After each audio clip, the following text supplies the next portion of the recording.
Señor presidente. Muchas gracias. Por el Grupo Parlamentario de Ciudadanos tiene la palabra el señor Ramírez.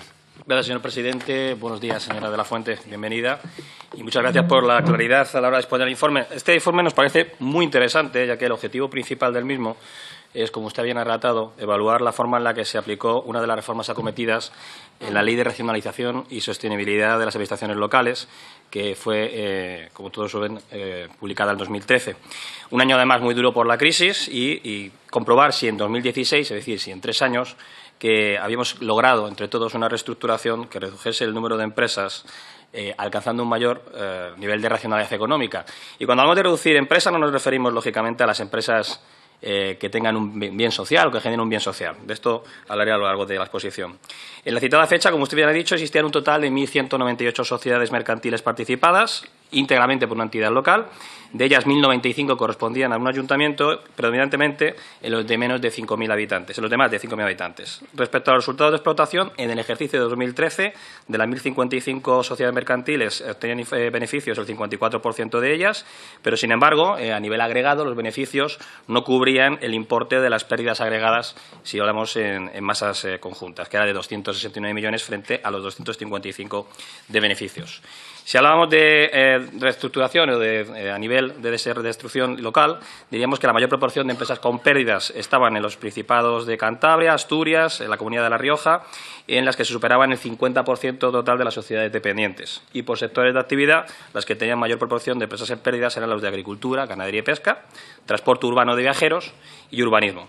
En relación con la obligación de reestructuración marcada en la disposición adicional 9ª de la Ley de Reguladora de Base de Régimen Local, se había, de las 32 sociedades revisadas por el Tribunal de Cuentas, 15 habían corregido su situación de desequilibrio financiero, 9 habían sido disueltas o cesado su actividad y las 8 restantes no habían corregido su desequilibrio ni se había realizado actualmente ninguna actividad encaminada a adecuar su disolución, incumpliéndose de esa manera el mandato legal. Y en ese sentido le quería preguntar a la señora Fuentes si se ha producido alguna consecuencia en este caso.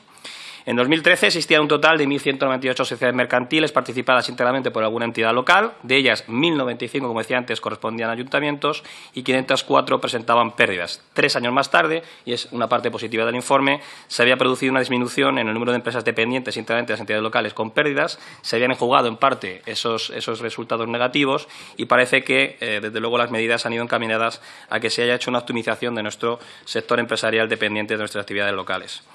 Lo que sí le quería preguntar es qué ha sido de las otras 299 empresas que estaban en pérdidas en 2013 y que no están recogidas. La crisis, desde luego, ha hecho insoportable el problema de los chiringuitos y el exceso de gasto público improductivo. Y reitero, para que algún grupo que vendrá después esté diciendo que nosotros queremos, lógicamente, planteamientos neoliberales y lo que queremos es privatizarlo todo. No se preocupe, el señor Segundo González, que no me refiero a eso. Me refiero, lógicamente, a ese exceso de gasto público improductivo. Porque no es de sentido liberal, sino de sentido común. Hay que tener en cuenta que no se puede pedir a los ciudadanos de este país mayores excesos, mayores esfuerzos a nivel fiscal cuando no hemos hecho una optimización. Y insisto, en aquello que no es productivo, en esa grasa que estaba la Administración y que son los chiringuitos que nos han llevado a la situación actual. Y tampoco podemos, además, abusar de nuestro criterio de autoridad. El bien público está demostrado por el mero hecho de que el dinero lo gasta una autoridad pública. Y, por lo tanto, lo que hay que hacer es, sobre todo, fiscalizar y evaluar el gasto público hasta el último céntimo y demostrar la rentabilidad social. Creo que en eso estaremos de acuerdo. Eso es en parte lo que hace esta comisión y lo que hace el Tribunal de Cuentas, al cual le agradecemos otra vez el informe, y Ciudadanos quiere que se haga más, porque insistimos en la auditoría de gestión y en las preguntas del value for money. Es decir, no solo quiero que el Tribunal me diga si algo es legal o si hay alguna irregularidad, sino que me advierta también si era necesario o si es superfluo. No me importa que una empresa pública tenga pérdidas, insisto, no se crean que nos hemos vuelto comunistas. No nos importa que una empresa pública tenga pérdidas siempre y cuando se persiga un bien social. Yo creo, insisto, que es importante que esto quede adecuadamente claro.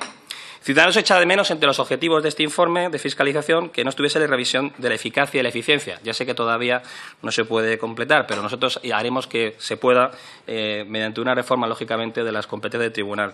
Echamos de menos que en el apartado 2, el de resultados, debería tener un subapartado 5, donde se incluyera la cuestión de la necesidad, de la eficacia y la eficiencia de estas sociedades. La virulencia de la crisis es verdad que, como decía la portavoz del Partido Popular anteriormente, obligó a hacer ciertas reformas, algunas muy dolorosas, pero lo cierto es que el trabajo parece que se ha dejado a medias. Volvemos a insistir, hay que eliminar el gasto superfluo, aquel que no genera un bien social. A Ciudadanos nos gustaría que el Tribunal de Cuentas fuese un actor clave en ayudarnos a completar ese trabajo. Cogiendo este informe como muestra, podemos afirmar que sobraban empresas públicas, no que fuesen la mitad. Hemos atravesado esta crisis y solo se ha cerrado una parte de los chiringuitos que hacía falta por cerrar.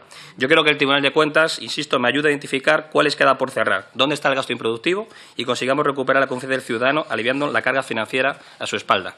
Por último, nos parece extremadamente grave, señora de la Fuente, las irregularidades respecto a la transparencia y publicidad de la titularidad y cuentas de estas empresas. No sé si se ha sancionado a ese 39% de entidades locales que no informaban públicamente sobre la titularidad de todas o algunas de las sociedades a las que participaban.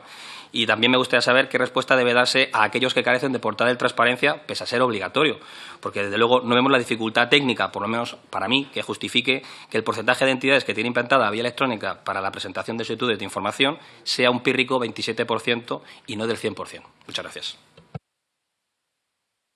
Muchas gracias, señor Ramírez. Por el Grupo Confederal de Unidos Podemos tiene la palabra el señor